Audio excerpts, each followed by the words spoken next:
What's up, guys? So I got a little time. I'm just killing time in my truck, so I figured I'd make a video. So I wrote down a list of videos I should make for my channel, and I was reading through them, and one of them was the story of sparring with the Russians in Thailand. And this was in 2016, I believe, at Phuket Top Team. I show up to Thailand, and I instantly start training. This is the first time I was ever there.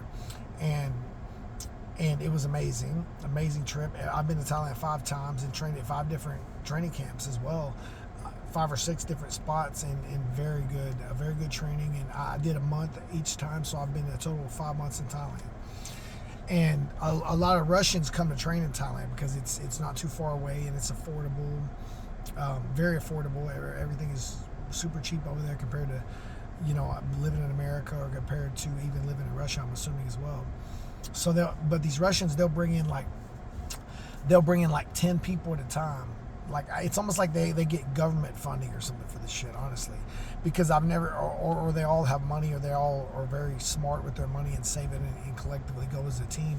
But some of these Russian camps, they'll bring 10, 15 people over together at a time, and they'll stay for like a month at a time. So I know that they got money somehow. So maybe they're being funded, maybe they're saving or whatever, but it's working out for them for sure. And when I get there, I'm at Phuket Top Team. I'm training MMA in this they had a huge room. They had 2 smaller rooms and 1 huge one, and we're training in the smaller rooms. And this was the second day I was there. I think the second day, and I noticed the Russians are off by themselves, right? And they're mostly in the corner. They're in the 2 smaller rooms sparring, and then the newer people, the non-Russians, the other fighters are in the open mat, bigger mat. And then I was like, how come nobody wants to train with the Russians? I was like, and then I was like, how come nobody wants to train with them? It seems like, they have room in there. We go in there and work. And they were like, no, don't train with the Russians. Don't train with the Russians. They hurt everybody. You'll get hurt. If you go with them, they go too hard. And I'm thinking in my mind, keep in mind, I'm in the UFC at this point. I'm like, fuck these people. I don't give a fuck if they go hard. Like, I'm used to sparring hard. I come from boxing.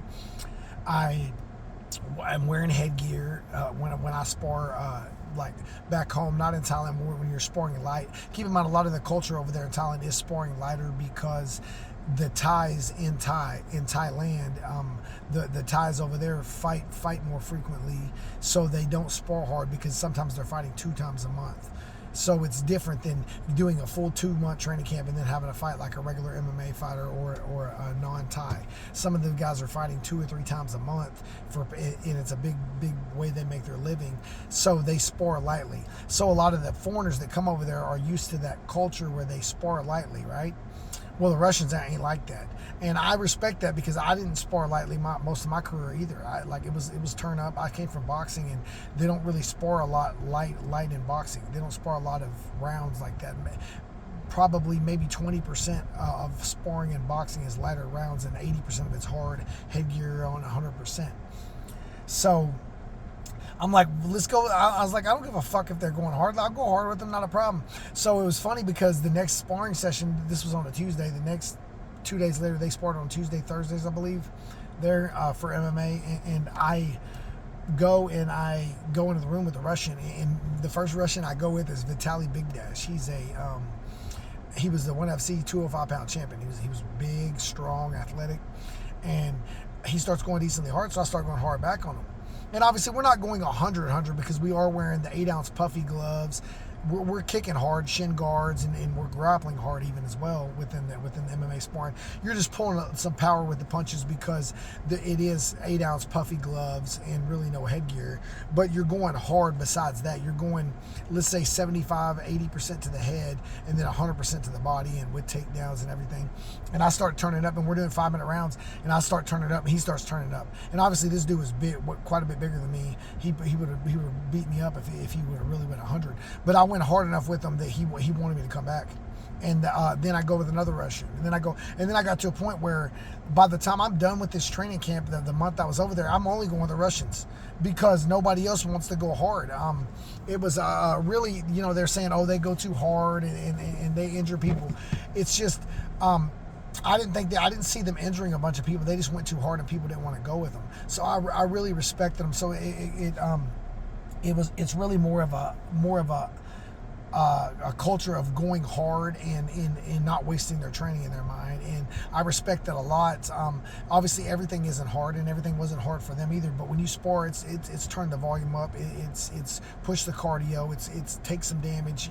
Get hit in the body, get hit a little bit, get beat up, and be able to deal with it just like you have to in a fight. And a lot of the guys that kept that mindset of going hard made it farther than the guys who didn't. The guys who want to spar light all the time and go lighter all the time, it's one thing if you're injured or something like that, but the guys that didn't have the mindset, a lot of these Russians that I train with over there, they didn't go very far if they didn't have that mindset. I want to go light, but they never reached a high level. They ended up, most of the guys ended up having 500 records, being 3-3 as a pro, 4-4 as a pro, and then just stopped fighting. And a lot of that was the mentality of the they drilled hard, and they drilled a lot, they drilled consistently, and they trained hard. So that was my experience. I mean, they sparred hard as well. So that was my experience training with the Russians. These guys, I respected them a lot because they trained hard, they sparred hard, they drilled hard, and they drilled technique, a lot of reps. They didn't waste any moments of the practice, and I think that's why a lot of them go far. Is obviously, I think the technique and the fact they've been fighting for so long. Some of these guys have been training since they were 5 years old, and that really matters. But their mentality towards the training, towards the sparring, towards the drilling was just on a different level than most fighters. And even some fighters from like America that I know that even make it to a high level don't drill and train as serious as the Russians.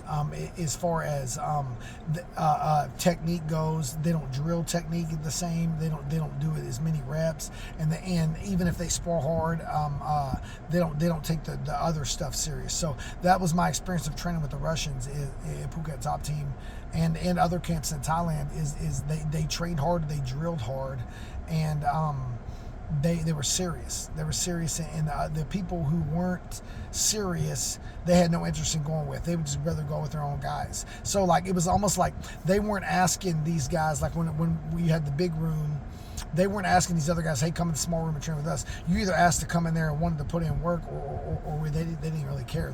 They were okay with going with only their guys. You know what I mean? So it was a good experience training with them. So I figured I'd tell that story since I had some time to kill. Any other subjects you'd like me to go over, just leave a comment below and I'll try to make a video. And if you're new to martial arts, looking for a gym in your area, get my book, The Ultimate Guide to Choose Your Martial Arts School and Instructor. Link is in the description.